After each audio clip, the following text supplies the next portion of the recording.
Inclinemos nuestros rostros para orar. Padre Celestial, te damos gracias por el privilegio de encontrarnos aquí este día para estudiar este magnífico libro de Génesis. Pedimos, Padre, la presencia de tu Espíritu Santo. Abre nuestras mentes y corazones para recibir tu mensaje. Y te damos gracias por escuchar nuestra oración, pues te lo pedimos en el precioso nombre de tu Hijo, Cristo Jesús. Amén. Quiero extenderle a todos los presentes un saludo muy cordial y una bienvenida a este seminario especial, Descubriendo los Misterios de Génesis. En nuestro tema de hoy vamos a analizar algunos aspectos introductorios sobre el libro de Génesis. Lo primero que quisiera decir es que la palabra Génesis significa comienzos u orígenes. Es decir, el libro de Génesis tiene que ver con los comienzos o con los orígenes. Examinando el libro nos damos cuenta que el libro nos habla de varios comienzos. Por ejemplo, nos habla del comienzo del cosmos, de la atmósfera, de las aguas, de la tierra, de lo que se llama el cosmos. Nos habla también del origen de la vida, el origen de las plantas, el origen de los animales, el origen del hombre, el origen de la mujer, el origen del pecado, el origen de la muerte, el origen de la redención o de la salvación, el origen de las naciones. El libro de Génesis hasta nos habla del origen del conflicto entre los árabes y los judíos. Es decir, el libro de Génesis nos presenta en toda su gloria los orígenes de la mayoría de las cosas que nosotros conocemos hoy en el planeta Tierra. Quiero decirles algo en cuanto a la cronología del libro de Génesis. El libro de Génesis relata los primeros 2500 años de la historia del planeta Tierra.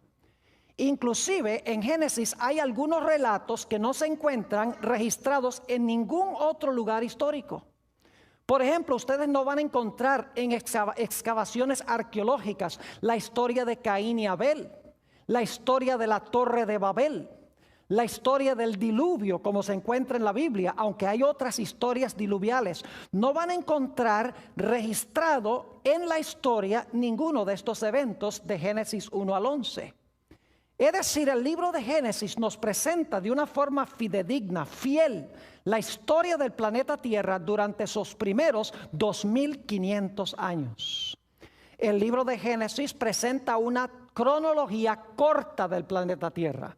Lo que quiero decir es que el libro de Génesis no reconoce la validez de la teoría de la evolución.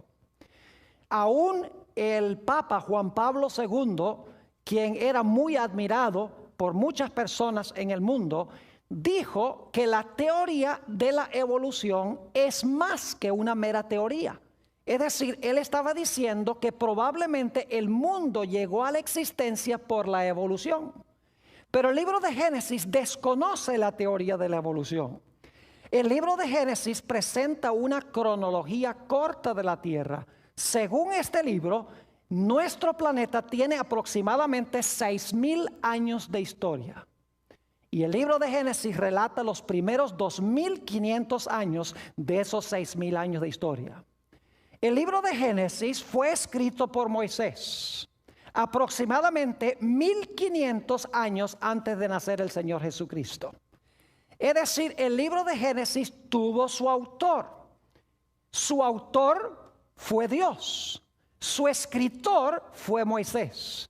Y la razón por la cual recalco tanto este punto es porque hay muchos eruditos hoy que dicen que Moisés no fue el autor. Un poco más adelante en nuestro tema vamos a hablar sobre ese aspecto.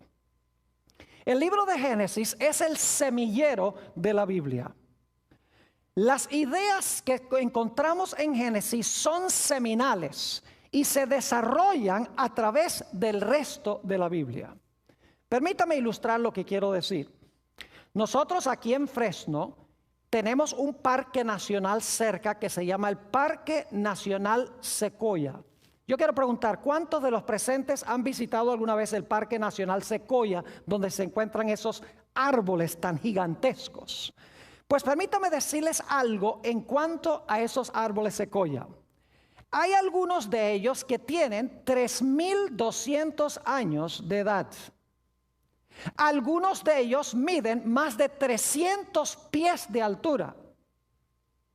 Además de eso, hay árboles que pesan 2,7 millones de libras. Un solo árbol, apreciados amigos y hermanos. Pero lo interesante es que esos árboles sequoia, algunos de ellos con 3.200 años de edad, se originaron con una semilla que tiene el tamaño de una hojuela de avena. Es decir, ese árbol, por ejemplo, el general Sherman, que posiblemente algunos de ustedes han visitado, ese árbol se originó con una pequeña semilla. Es decir, el árbol se encontraba encerrado en la semilla. Lo único que faltaba era sembrar la semilla para que la semilla creciera y para que finalmente produjera el árbol que hoy vemos en ese parque nacional. Lo mismo podemos decir de Génesis. En Génesis tenemos las semillas. Esas semillas en el transcurso de la Biblia crecen y finalmente llegan a su mayor crecimiento y su mayor desarrollo en el libro de Apocalipsis. Es decir, que Génesis tiene las semillas y Apocalipsis tiene esas semillas plenas y totalmente desarrolladas. Y el transcurso bíblico es el crecimiento de esa semilla. Por eso en este seminario no vamos a estudiar solamente el libro de Génesis, sino que vamos a ver cómo se desarrollan las ideas de Génesis a través de toda la Biblia, culminando en el libro de Apocalipsis. Permítame mencionarles un par de ejemplos para que entendamos este concepto de semilla, desarrollo y crecimiento de esa semilla o de esa idea. Mi versículo favorito en la Biblia es Génesis, el capítulo 3 y el versículo 15. Quisiera invitarles a que fueran allí conmigo, Génesis, el capítulo 3 y el versículo 15. Es un versículo cargado de significado. Va a ser el tema central, el versículo central de nuestro seminario. Dice allí Dios hablándole a la serpiente, quien es Satanás, lo siguiente: y pondré enemistad entre ti y la mujer, es decir, entre la serpiente y la mujer, y entre tu simiente y la simiente suya. Es decir, va a haber enemistad entre la serpiente y la mujer, y la simiente de la serpiente y la simiente de la mujer.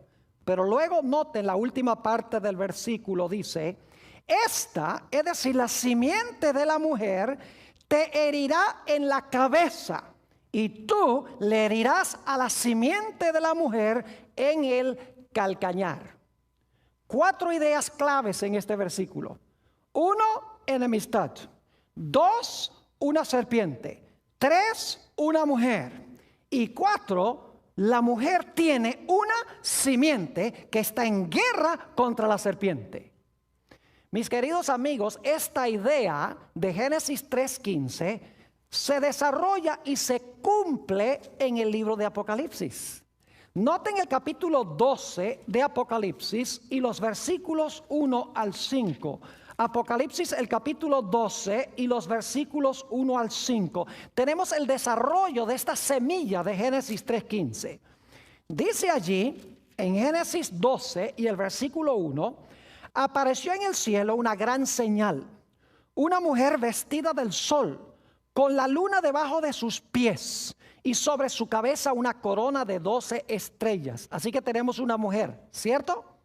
Noten el versículo 2. Y estando encinta, clamaba con dolores de parto en la angustia del alumbramiento. Es decir, tenía en su vientre una simiente. Tenía en su vientre a un niño que iba a nacer. Noten el versículo 3. También apareció otra señal en el cielo. He aquí un gran dragón escarlata que tenía 7 cabezas y 10 cuernos, y en sus cabezas 7 diademas. Y si ustedes van al versículo 9, van a notar que ese dragón bermejo es el diablo y Satanás, la serpiente antigua, dice allí. Ahora, note lo que dice el versículo 4. Y su cola arrastraba la tercera parte de las estrellas del cielo y las arrojó sobre la tierra. Y el dragón o la serpiente se paró frente a la mujer que estaba para dar a luz, a fin de devorar a su hijo tan pronto como naciese. Ahora yo pregunto, ¿pueden ustedes ver allí las ideas básicas de Génesis 3:15? Claro que sí. ¿Hay una mujer? ¿Cómo no? ¿Hay enemistad? Claro que sí. ¿Hay un dragón o una serpiente? ¿Cómo no? La mujer tiene una simiente contra la cual lucha el dragón o la serpiente. ¿Cómo no? Es decir, para entender Apocalipsis 12, 1 al 5, tenemos que regresar a Génesis, el capítulo 3 y el versículo 15. Quiero que notemos otro ejemplo. Génesis, el capítulo 2 y el versículo 24. Génesis, el capítulo 2 y el versículo 24. Estamos viendo cómo las semillas del Génesis se desarrollan en la Biblia y se cumplen finalmente y alcanzan su mayor crecimiento en el libro de Apocalipsis. Génesis 2 y el versículo 25, vamos a leer no el 24 sino el 25, dice, hablando de Adán y Eva, y estaban ambos desnudos, Adán y su mujer, y no se avergonzaban. ¿En qué condición estaban Adán y Eva cuando fueron creados por Dios? Estaban desnudos y no se avergonzaban. Ahora necesito hacerles una explicación que vamos a estudiar con más detenimiento más adelante en este seminario.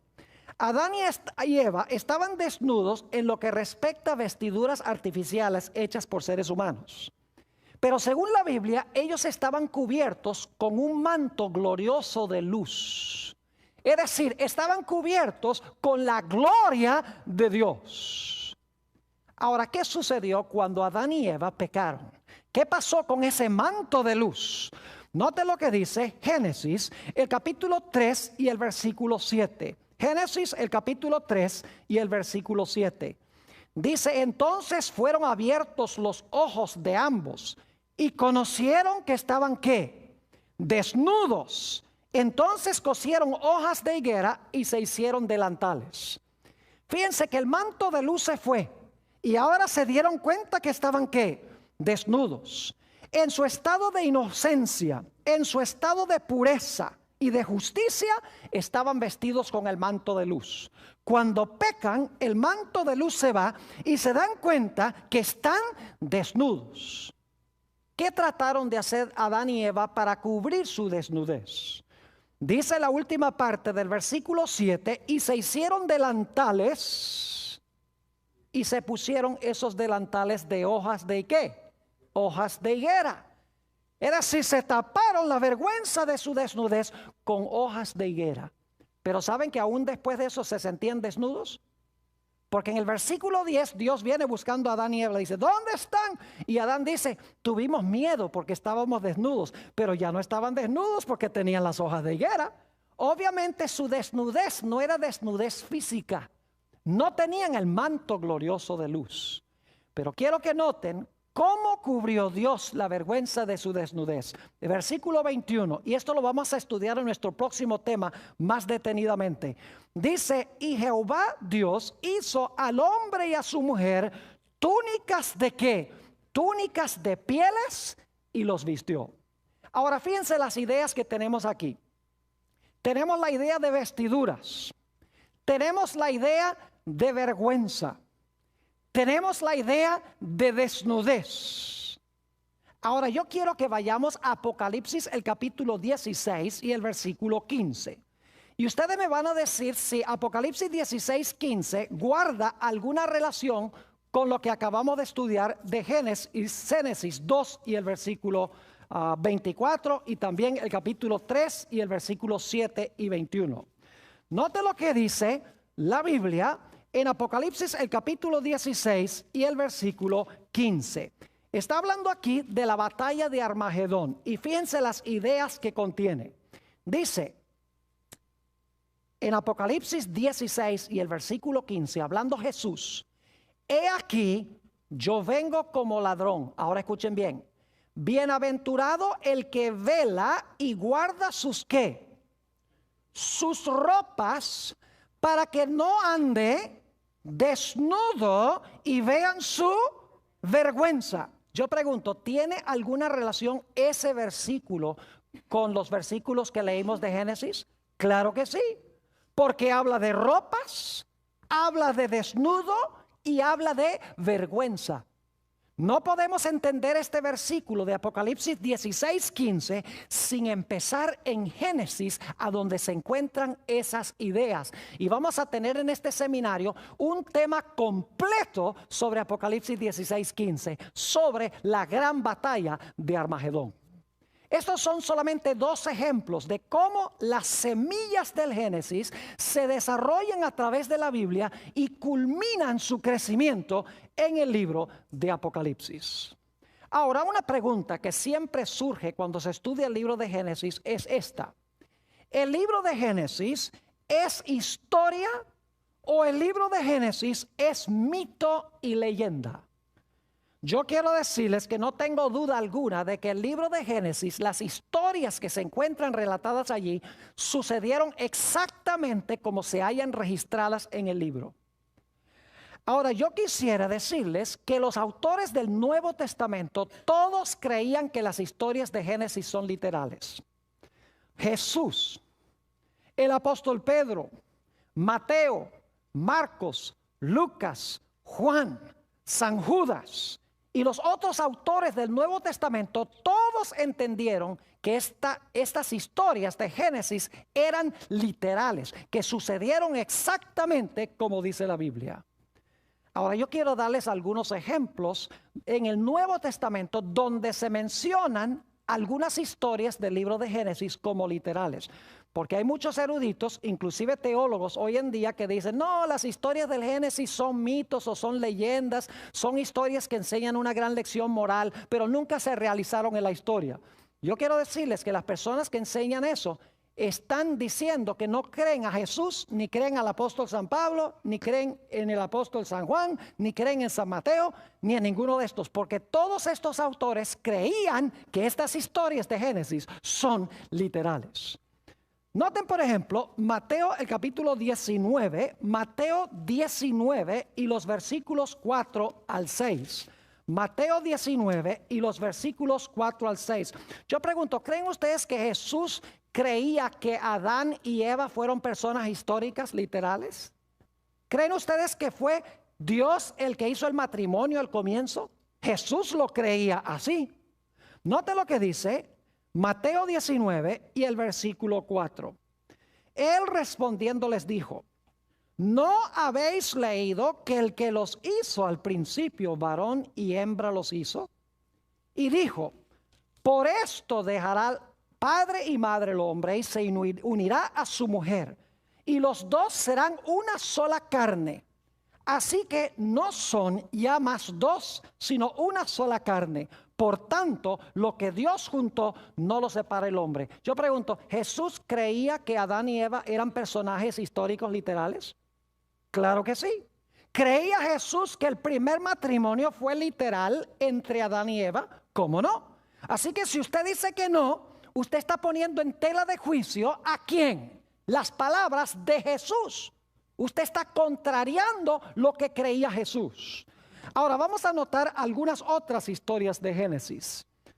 Por ejemplo, tenemos una semana de 7 días, ¿verdad? ¿Se han preguntado alguna vez por qué tenemos una semana de 7 días? ¿Por qué no tiene 10? ¿Por qué no tiene 5? ¿Por qué no tiene 3? ¿Por qué la semana tiene 7? Porque en el libro de Génesis nos dice que Jehová creó el mundo en 6 días y reposó, ¿qué cosa? El séptimo día. ¿Saben ustedes que el Señor Jesucristo creía que ese séptimo día era bien literal, de 24 horas? Porque en San Marcos 2:27 el Señor Jesucristo declaró: el sábado fue hecho por causa del hombre y no el hombre por causa del sábado. El Señor Jesucristo creyó en el sábado. Dijo que el sábado fue creado originalmente. Es decir, Jesús creía que nuestra semana viene de la semana literal al comienzo de la historia. En Lucas 3 encontramos otro ejemplo interesante. No voy a buscarlo en la Biblia, se los voy a explicar. Tenemos en Lucas 3 la genealogía de Jesús. ¿Sabe lo que es una genealogía? Son la lista de los antecesores de Jesús. Y es interesante, se menciona comenzando con José, el padre de Jesús, y el relato va hacia atrás y termina allá con Adán. Ahora yo pregunto, ¿creen ustedes que Jesús fue un personaje histórico literal? ¿Creen que Jesús fue un personaje histórico que vivió dentro del curso de la historia? Claro que sí, nadie lo negaría. Pero entonces yo pregunto, si Jesús, quien se menciona al comienzo de la genealogía de Lucas 3, es un personaje histórico, y se menciona toda la lista de sus antecesores, yo pregunto, ¿el último que se menciona en la lista, Adán, también tiene que ser un personaje histórico? Claro que sí. Usted no puede decir que Jesús, el último que se menciona en la lista, es un personaje histórico, pero Adán en realidad no fue un personaje histórico. Porque todos los personajes en la genealogía de Jesús fueron personas reales que vivieron dentro del espacio y dentro del tiempo. Otro relato que Jesús aceptó como literal, que hoy los científicos dicen eso, nunca hubo un diluvio universal. ¿Qué va? Eso no pasó, dicen muchos científicos, historiadores, aún teólogos y ministros. Yo pregunto, ¿Jesús creyó que el diluvio fue literal, que pasó históricamente? Claro que sí.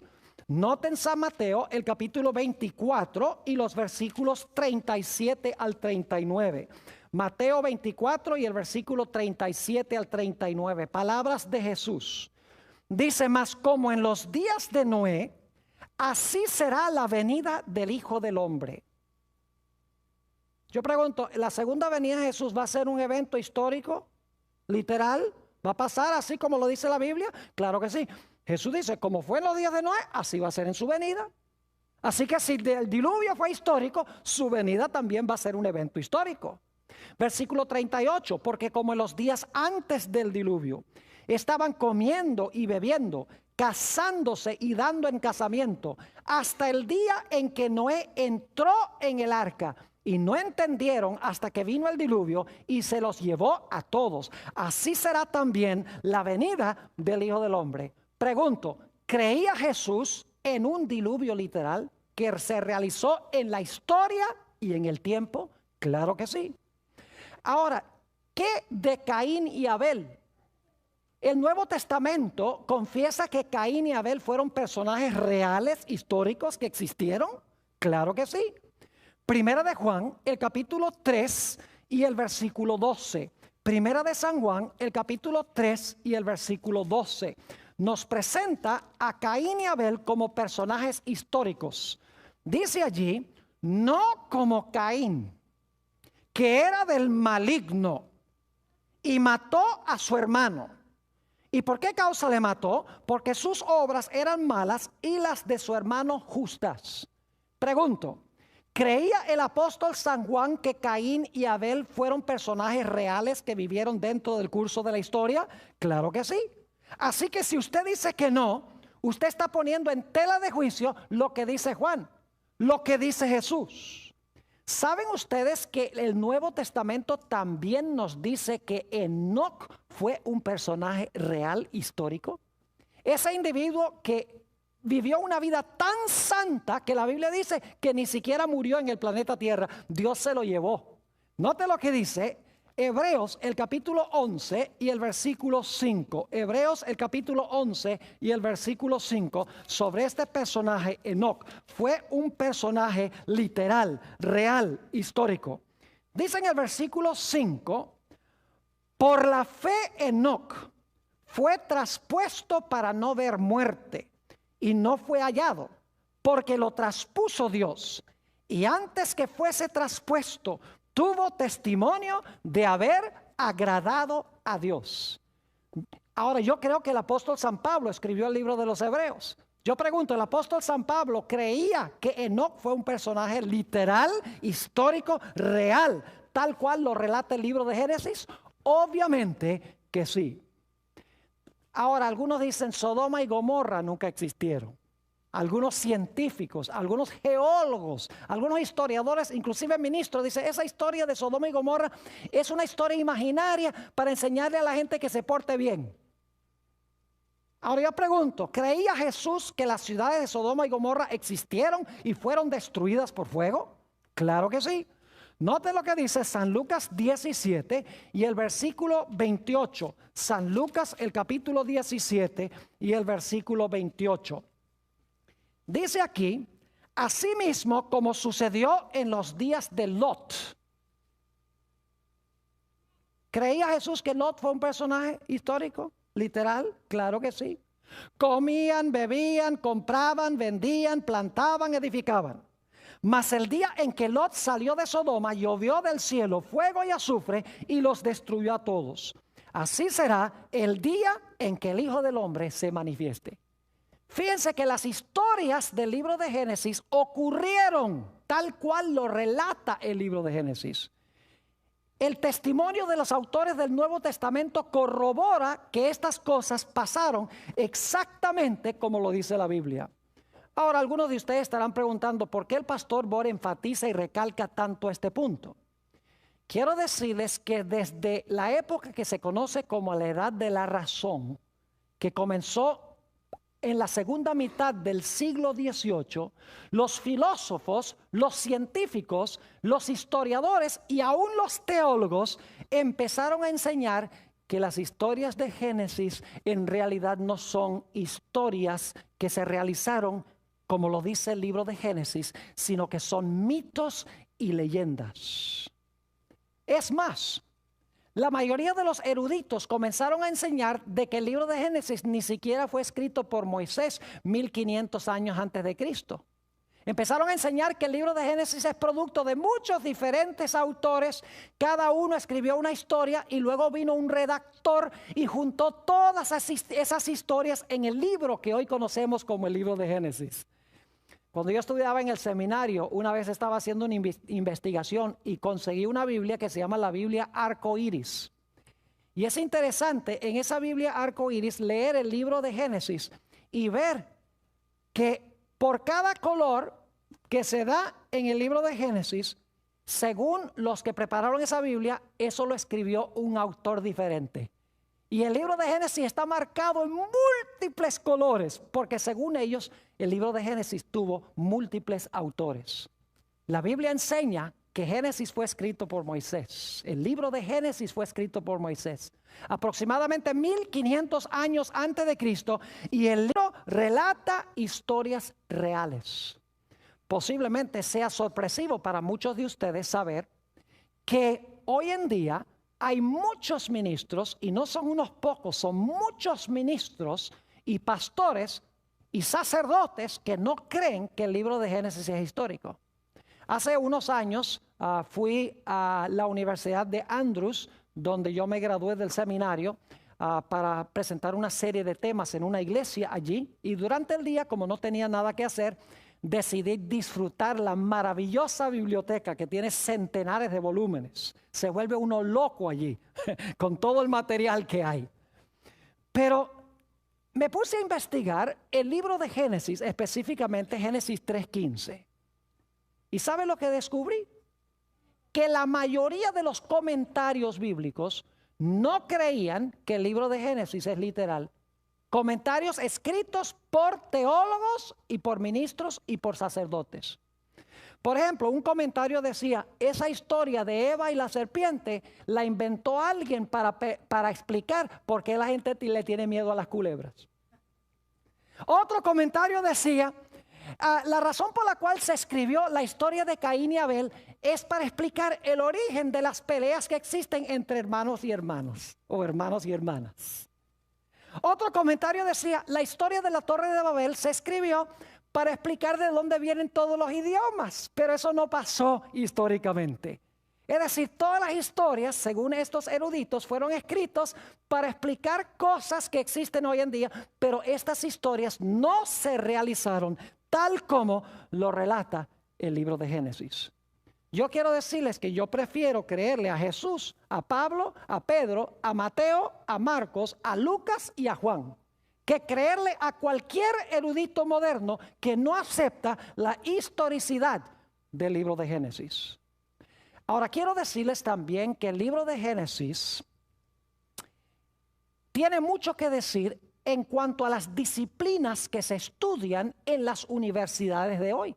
Las grandes disciplinas, hay departamentos de sociología, hay departamentos de historia, hay departamentos de botánica, hay departamentos de biología, hay departamentos de teología. El libro de Génesis tiene algo que decir en cuanto a todas estas disciplinas que se estudian hoy en las universidades. Permítame mencionarles algunas. La teología. El libro de Génesis comienza diciendo, en el principio creó Dios los cielos y la tierra. Es una declaración teológica. Es decir, el mundo debe su origen a Dios. El libro de Génesis tiene mucho que decir de cosmología, es decir, cómo apareció la atmósfera, por qué hay aguas abajo y aguas arriba, por qué hay aguas debajo de la tierra, de dónde apareció la tierra seca. Es decir, el libro de Génesis tiene mucho que decir, por ejemplo, en el capítulo 1 y el versículo 6 al 8, sobre el origen del cosmos. El libro de Génesis tiene mucho que decir en cuanto al origen de la cronología, es decir, del tiempo. Después de cada día de la creación dice, y fue la tarde y la mañana del día primero, fue la tarde y la mañana del día segundo. Y si leen un poquito más adelante, por ejemplo en Génesis 1 y el versículo 14, dice que Dios hizo el sol para gobernar el día, hizo la luna para gobernar la noche, también hizo las estrellas para gobernar los meses y las estaciones del año. Es decir, el libro de Génesis nos habla del origen de la cronología.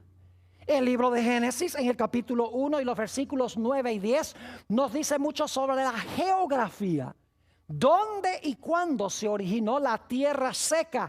A donde andan los animales, a donde están los árboles y las flores y las plantas. Nos dice allí que Dios fue el que hizo aparecer la tierra seca de en medio de las aguas. El libro de Génesis tiene mucho que decir de la botánica, es decir, de las plantas. Es más, en el capítulo 1 y los versículos 11 al 13 de Génesis, nos dice que todas las plantas se iban a reproducir de acuerdo a su especie. Y hoy en día, el mundo de la botánica nos dice que las plantas se reproducen solo según su especie. El libro de Génesis tiene mucho que decirnos sobre la astronomía. Habla sobre el origen del sol, sobre el origen de la luna, sobre el origen de las estrellas. El libro de Génesis tiene mucho que hablar de zoología, es decir, el estudio de los animales. Nos dice que Dios el quinto día hizo las aves, hizo los peces. El sexto día hizo los mamíferos que andan sobre la tierra. Es decir, que los animales no llegaron a existir por evolución. No evolucionaron de algo menor a algo mayor, porque el quinto día hizo Dios aves, peces, el sexto día hizo los animales terrestres. La Biblia tiene mucho que decir en el libro de Génesis sobre la antropología, el origen del hombre. La Biblia nos dice que Dios tomó polvo de la tierra, hizo al hombre, y luego del hombre hizo a la mujer. Eso lo encuentran en Génesis el capítulo 2 y el versículo 7. El libro de Génesis tiene mucho que decirnos de la sociología. Por ejemplo, que la sociedad debe componerse de parejas que se casan matrimonialmente para tener hijos. El libro de Génesis nos dice que Dios hizo ese vínculo social al comienzo que nosotros llamamos matrimonio. El libro de Génesis tiene mucho que decir de la psicología. Fíjense que al principio, antes del pecado, todo estaba en armonía. Cuando el hombre peca, inmediatamente surgen problemas matrimoniales, el hombre echándole la culpa a la mujer echándole la culpa a la serpiente y a Dios, empiezan las riñas matrimoniales. Aparece el temor, me escondí porque tenía miedo. Aparece el sentido de culpa, aparece la baja estima propia, aparece la tendencia a culpar a otros por lo que nosotros hacemos. Apareció el odio, como se encuentra en la historia de Caín y Abel. Todos los fenómenos psicológicos aparecen como fruto del pecado. Y el libro de Génesis nos habla sobre todos estos fenómenos psicológicos. El libro de Génesis tiene mucho que decir de geología. El estudio de la tierra, en otras palabras, nos tiene que decir que durante el diluvio este planeta sufrió trastornos terribles. Y por lo tanto, la gente que trata de leer la tierra hoy en día, la trata de leer en vano si no creen en el diluvio. Porque el mundo que conocemos hoy no es el mundo que existía al comienzo. Fue trastornado como consecuencia del diluvio. Solamente podemos entender eso conociendo lo que dice el libro de Génesis. El libro de Génesis tiene mucho que decir de la filología, el origen de los idiomas. Nos dice en Génesis el capítulo 11 que los idiomas se originaron en la Torre de Babel. El libro de Génesis tiene mucho que decir de historia, especialmente historia antigua. ¿Y qué diríamos de las grandes preguntas que hace la filosofía? ¿De dónde vengo? ¿Por qué estoy aquí? ¿Para dónde voy? El libro de Génesis tiene respuestas para cada una de estas preguntas. Es decir, las grandes disciplinas que se estudian en los departamentos de las universidades hoy son temas que ya se encuentran trazados claramente en el libro de Génesis. Lamentablemente, hoy en día son pocas universidades que le dan alguna importancia a lo que dice el libro de Génesis. Ahora quiero decirles que el libro de Génesis es en realidad la historia de dos simientes. Volvemos otra vez a Génesis el capítulo 3 y el versículo 15, donde dice: enemistad pondré entre ti, la serpiente, y la mujer. Fíjense, ahí tenemos un dúo, la serpiente versus la mujer. Y entre tu simiente y la simiente de ella, es decir, otra vez un dúo, la simiente de la serpiente y la simiente de la mujer. Y luego dice, él, la simiente de la mujer, te va a aplastar la cabeza y tú le vas a herir el calcañar. Es decir, otro dúo, la simiente de la mujer y la serpiente. El libro de Génesis, en otras palabras, es un libro de la batalla entre dos diferentes simientes, una buena y una mala. Tenemos, por ejemplo, la historia de Caín y Abel. Fíjense, otro dúo. Caín, la simiente de Satanás, es decir, el que tiene el carácter de Satanás. Y tenemos a Abel, que es el bueno, que tiene el carácter de Dios. Y están enemistados uno con el otro. Tenemos en Génesis 6 los hijos de Dios, que son los fieles al Señor. Y tenemos a las hijas de los hombres, que son las descendientes malévolas de la descendencia de Caín. Es decir, tenemos este dúo, los hijos de Dios versus las hijas de los hombres. Tenemos en el libro de Génesis la historia de Abraham y los constructores de la Torre de Babel. Se presentan como radicalmente distintos uno del otro. Es más, vamos a encontrar en uno de los temas que vamos a estudiar que Abraham se encontraba viviendo a donde vivían los que construyeron la Torre de Babel. Y se estaba contaminando la familia de Abraham con los que habitaban allí, con la idolatría de los constructores de la Torre de Babel. Así que Dios dijo, yo no puedo dejar que mi simiente se quede aquí para que me lo corrompan. Así que Dios, según Génesis 12, 1 al 3, llamó a Abraham de Ur de los Caldeos, lo sacó de ese ambiente y lo llevó a la tierra de Canaán. Abraham y los constructores de la Torre de Babel, dos simientes opuestas. Luego tenemos Isaac e Ismael. Isaac, la simiente mala, Isaac, la simiente buena, Ismael, la simiente mala. Y nuevamente la idea de enemistad. Ismael odiando y tratando de destruir a Isaac, según dice en Gálatas el capítulo 4. Y luego tenemos la historia de Jacob y Esaú. Fíjense, otro dúo en el libro de Génesis. Esaú, el malo, que vendió su primogenitura, y Jacob, el bueno, el que recibió la primogenitura. Y Esaú enemistado contra Jacob, su hermano. Tenemos también Lot y los constructores de las ciudades de Sodoma y de Gomorra. Lot, según segunda de Pedro 2, 6 al 8, era un hombre pío, era un hombre santo, que le molestaba la impiedad de las ciudades, mientras que la Biblia dice que los habitantes de Sodoma y Gomorra eran malos y pecadores delante de Jehová. Y luego tenemos a José por un lado y tenemos por el otro lado a sus hermanos. Es decir, el libro de Génesis es la historia de las dos simientes, la simiente buena y la simiente mala, en riña o en guerra uno con el otro. Y esta idea se desarrolla a través de toda la Biblia y finalmente culmina en el libro de Apocalipsis con aquellos que tienen el sello de Dios y los que tienen la marca de la bestia.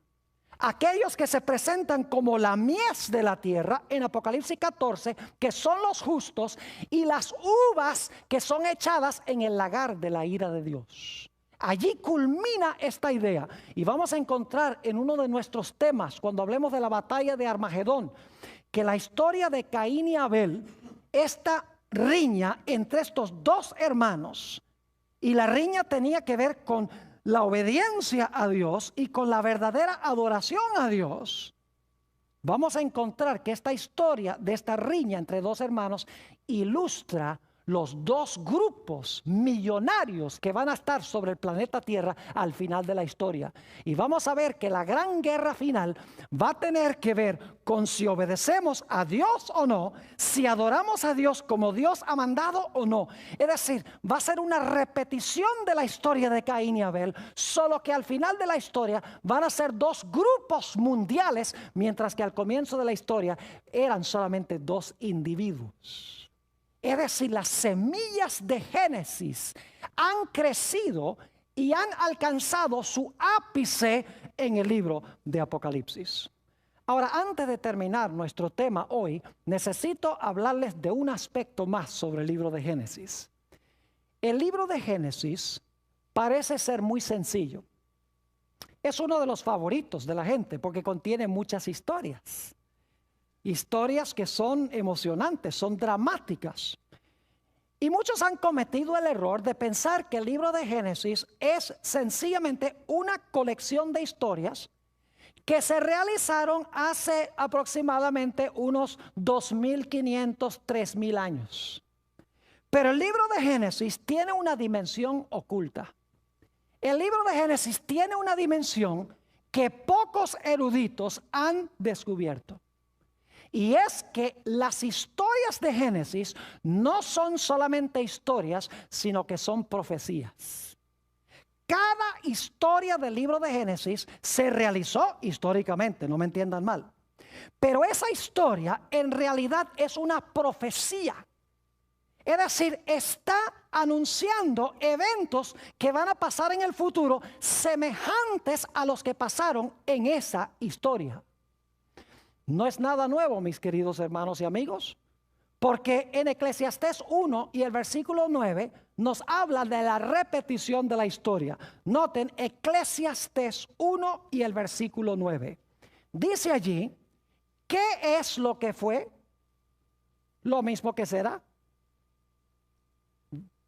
¿Qué es lo que ha sido hecho? Lo mismo que se hará. Y nada hay nuevo debajo del sol. Fíjense que lo que sucedió es lo que va a suceder. No hay nada nuevo debajo del sol. ¿Y saben por qué? Porque el hombre siempre es igual y el diablo también. Y Dios también siempre obra igual. Por eso las historias tienen la tendencia a repetirse en el futuro. Noten también lo que dice Eclesiastés, el capítulo 3 y el versículo 15. Eclesiastés, el capítulo 3 y el versículo 15. Dice, aquello que fue, ya es. Y lo que ha de ser, fue ya. Y Dios restaura lo que pasó. Fíjense nuevamente que dice que lo que ha de ser, fue ya. Es decir, que las historias del libro de Génesis en realidad no son solamente historias, sino que son profecías. Permítame darles algunos ejemplos del libro de Génesis. Son historias que vamos a estudiar en este seminario sobre el libro de Génesis, pero quiero sencillamente mencionar algunas de estas historias brevemente para que se den cuenta cómo estas historias son también profecías. Ya hemos visto Génesis 3:15. Las 4 ideas en ese versículo. enemistad, una serpiente, una mujer y una simiente de la mujer. Vimos en Apocalipsis 12 que tenemos las mismas ideas. Tenemos una mujer, la mujer tiene en su vientre una simiente, aparece un dragón o una serpiente que se quiere comer al niño, es decir, está enemistado con el niño. Es decir, que Génesis 3:15 no es solamente algo que Dios le habló a la serpiente en el huerto del Edén, sino que es un versículo que conlleva una dimensión profética o futura que se iba a cumplir cuando naciera Jesús de la Virgen María. Tenemos también la historia del Edén. Ustedes leen Génesis 1 y 2, la descripción hermosa de este huerto precioso del Edén, donde estaba el árbol de la vida, el río de la vida. Pero ¿saben ustedes que en Apocalipsis 21 y 22 tenemos la misma idea? En Génesis 1 y 2 tenemos el Edén. El resto de la Biblia habla de cómo el hombre perdió el Edén. Y Apocalipsis 21 y 22 habla de la restauración del huerto del Edén que existía al comienzo de la historia. En Génesis 1 y el versículo 2 nos habla de la condición de la tierra antes de la creación. Dice: la tierra estaba desordenada y estaba vacía, y había tinieblas sobre la haz del abismo. Piensen las palabras: abismo, tinieblas, desordenada, vacía. ¿Saben ustedes que la Biblia dice que la tierra va a volver a esa condición otra vez? Se usan las mismas palabras para hablar de lo que va a pasar en el futuro. En Jeremías, el capítulo 4, dice Jeremías, cuando ve la segunda venida de Jesús, dice: miré la tierra y estaba desordenada y vacía, y miré los cielos y no había en ellos luz.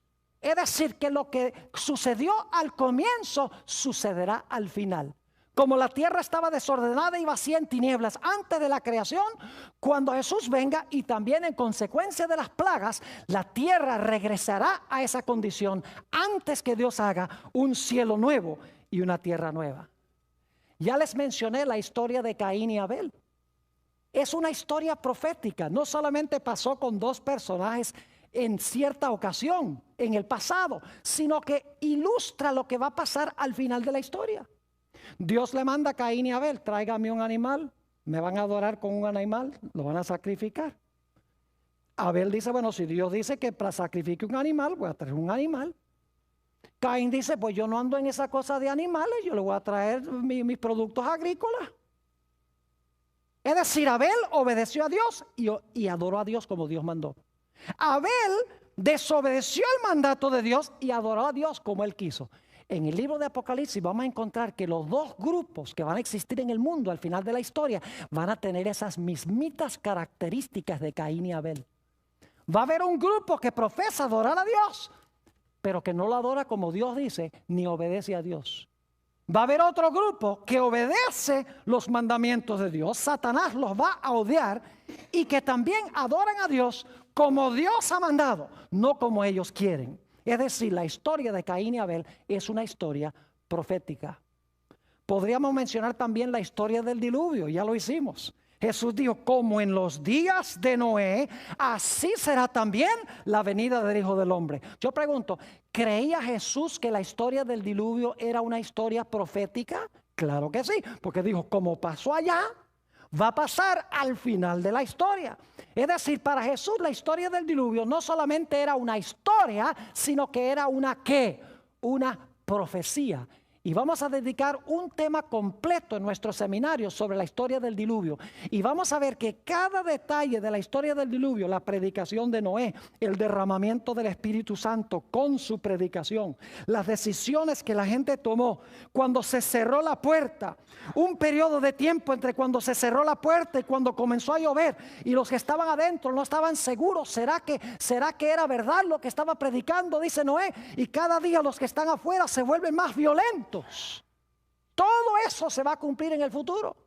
Va a haber predicación poderosa acompañada del Espíritu Santo. La raza humana se va a dividir en dos grupos. Se va a cerrar la puerta de la gracia para el mundo. Y después que se cierre la puerta, los hijos de Dios van a vivir en el planeta por un periodo de tiempo. Aparentemente Dios los ha abandonado. Se conoce como el tiempo de angustia o la gran tribulación. Y los impíos se volverán más y más enojados contra los hijos de Dios. Pero así como cayó agua del cielo y vino agua de las fuentes del abismo, dice el libro de Apocalipsis que caerá fuego del cielo y saldrá fuego de la tierra para destruir a los que quieren destruir al pueblo de Dios. Es decir, la historia del diluvio es una historia profética. No solamente sucedió en el pasado, sino que sucederá también en el futuro. El llamado que Dios le hizo a Abraham para que saliera de Babel, de allá a donde se construyó la torre de Babel. En Apocalipsis encontramos el cumplimiento de eso. Porque Dios al final de la historia dice a su pueblo que está en Babilonia, en Apocalipsis 18:4 dice: salid de ella, pueblo mío, para que no seáis partícipes de sus pecados. Lo que pasó con Abraham históricamente va a pasar con el pueblo de Dios al final de la historia. La confusión y la caída de Babilonia en la torre de Babel se va a repetir en el libro de Apocalipsis. Así como cayó la cima de esa torre, así como la gente quedó confundida. En Apocalipsis 14:8 y el 18:1 al 3 dice: ha caído Babilonia. Usted no puede entender la caída de Babilonia al final de la historia, al menos que haya entendido la primera caída de Babilonia en la torre de Babel. Podríamos mencionar los 3 ángeles que vinieron a Abraham antes de la destrucción de Sodoma y Gomorra. Vamos a tener un tema completo sobre lo que pasó con las ciudades de la llanura. ¿Por qué creen ustedes que vinieron 3 ángeles a Abraham antes de que las ciudades fuesen destruidas? Yo pregunto, ¿el libro de Apocalipsis habla de 3 ángeles que van a venir a dar una advertencia al mundo antes que Jesús venga? Claro que sí. Y vamos a encontrar que todo lo que pasó antes de la destrucción de Sodoma y Gomorra y lo que sucedió cuando fueron destruidas estas ciudades se va a repetir de nuevo, pero no con 2 ciudades, sino a nivel global.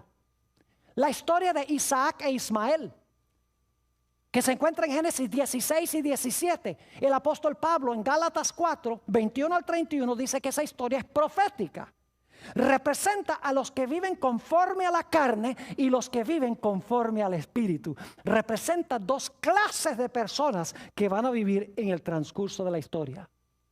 El sacrificio de Isaac en Génesis 22, donde Abraham ofrece a un carnero en lugar de su hijo, representa el hecho de que Jesús sufre en la cruz en lugar nuestro.